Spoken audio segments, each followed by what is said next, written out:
पुराने समय की बात है। समुद्र के किनारे एक मछुआरा रहता था। वह अपनी पत्नी के साथ एक झोपड़ी में रहता था। वह प्रतिदिन नाव में बैठकर समुद्र में जाता, जाल फेंकता, मछलियां पकड़ता। उसकी पत्नी शाम को मछलियां लेकर बाजार जाती, उन्हें बेचकर घर की चीजें लाती और खाना बनाती। दोनों बड़े चैन से रहते थे। शाह की तरह एक दिन मछुआरा अपनी नाव लेकर समुद्र में गया। उसने समुद्र में जाल डाला। बहुत देर तक उसे कोई मछली नहीं मिली। उसने थोड़ी दूर और आगे बढ़कर फिर जाल डाला, लेकिन इस बार भी उसे कोई सफलता नहीं मिली। वह उदास हो गया। उसने समुद्र में फिर जाल डाला। थोड़ी देर बाद उसने जाल ऊपर खींचा। जाल में कोई बड़ी मछली नहीं थी। उसमें एक नन्ही सी सुनहरी मछली थी। हाथ में आते ही मछली बोली, मछुआरे, मछुआरे, मैं कोई साधारण मछली नहीं हूँ। मैं मछली रानी हूँ। तुम मुझे छोड़ दो। मछुआरे को सुनहरी मछली के ऊपर दया आ गई और वह मछली को धीरे से पानी में छोड़ दिया। मछुआरे ने ज्यों ही सुनहरी मछली को पानी में छोड़ा, सुनहरी मछली बड़ी हो गई। उसने मछुआरे को धन्यवाद दिया। उसके बाद उसने मछुआरे से कहा, तुम बहुत अच्छे हो। मांगो, तुम्हें जो चाहिए मांग लो।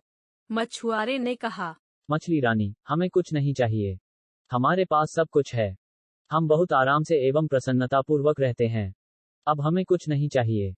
मछली बोली, ठीक है, लेकिन याद रखना, तुम्हें जब भी किसी वस्तु की आवश्यकता पड़े तो तुम मुझे आकर पुकारना। जब तुम कहोगे, मछली रानी, मछली रानी अपोस्ट्रोफी, बाहर आओ, तो मैं बाहर आ जाऊंगी। यह कहकर मछली गायब हो गई। उसके बाद मछुआरा खाली हाथ अपने घर लौट गया।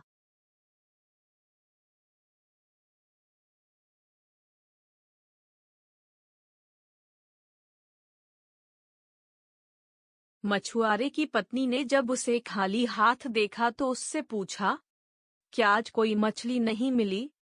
मछुआरे ने मछुआरिन को सारी कहानी कह सुनाई। कहानी सुनकर मछुआरिन अपने पति के ऊपर बहुत नाराज हुई। वह अपने पति से बोली, तुमने कुछ मांगा क्यों नहीं? देखते नहीं हम कितने गरीब हैं। जाओ, सब मांग कर लाओ। मछुआरा जाना नहीं चाहता था, लेकिन अपनी पत्नी के डर से वह समुद्र के किनारे जाकर गुहार लगाने लगा। मछली रानी, बाहर आओ। सुनहरी मछली मछुआरे की पुकार सुनकर बाहर आई। मछुआरे ने कहा, मेरी पत्नी घर, कपड़े लत्ते, गहने, बर्तन, खाने की चीजें मांग रही है। कृपा करके ये सब चीजें दे दो। ठीक है, जाओ, ऐसा ही होगा। सुनहरी मछली ने कहा। इतना कहकर सुनहरी मछली पानी में चली गई। मछुआरा भी वापस आ गया। वह जब अपने घर के निकट पहुंचा तो देखा कि उसकी पुरानी झोपड़ी के स्थान पर एक बड़ा मकान खड़ा था। उसकी पत्नी नए कपड़े पहने हुए खड़ी थी। वह बहुत खुश थी। उसके शरीर पर बहुत से गहने भी थे। कुछ दिनों बाद मछुआरिन का लालच बढ़ गया। उसने एक दिन मछुआरे से कहा, हमारा घर तो बहुत छोटा है। हमारे पास नौकर चाकर भी नहीं हैं।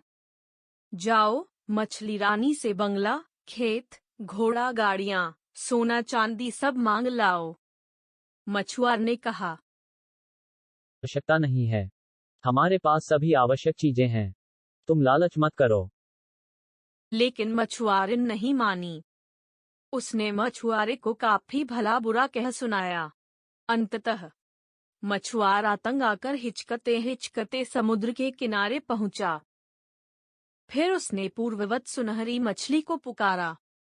मछुआरे की पुकार सुनकर सुनहरी मछली बाहर आ गई। उसने पूछा, बोलो, क्या चाहिए तुम्हें? मछुआरे ने कहा, मेरी पत्नी को बंगला, खेत, घोड़ा, गाड़ियां, नौकर चाकर, सोना चांदी सब चाहिए। क्या तुम दोगी? मछली बोली, ठीक है, जाओ, ऐसा ही होगा।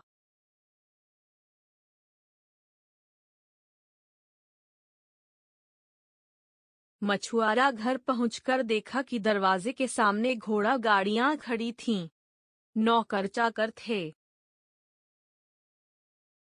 थोड़े दिन और बीते। मछुआरे का लालच बढ़ता ही गया। उसने मछुआरे से कहा, तुम्हें बार बार मछली रानी के पास जाना पड़ता है। यह मुझे अच्छा नहीं है। जाओ, मछली रानी से कहो कि वह मेरी नौकरानी बन जाए। वह हमारे घर में रहे और मेरी बात माने। मछुआरे ने उसे बहुत समझाया, लेकिन मछुआरिन बिल्कुल नहीं मानी। उसने मछुआरे को विवश करके मछली रानी के पास भेजा। उसने मछली रानी को बुलाया। मछली रानी बाहर निकली और पूछा, बोलो, अब क्या चाहिए तुम्हें? मछुआरे ने डरते डरते कहा,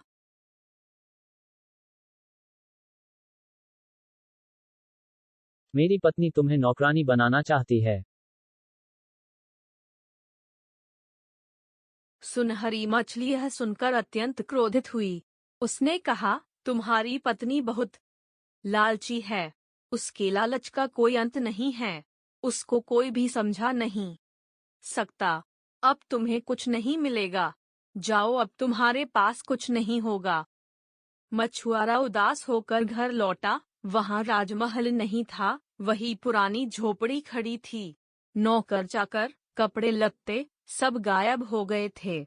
झोपड़ी में उसकी पत्नी पुराने कपड़ों में बैठी थी। सब कुछ नाश हो गया था।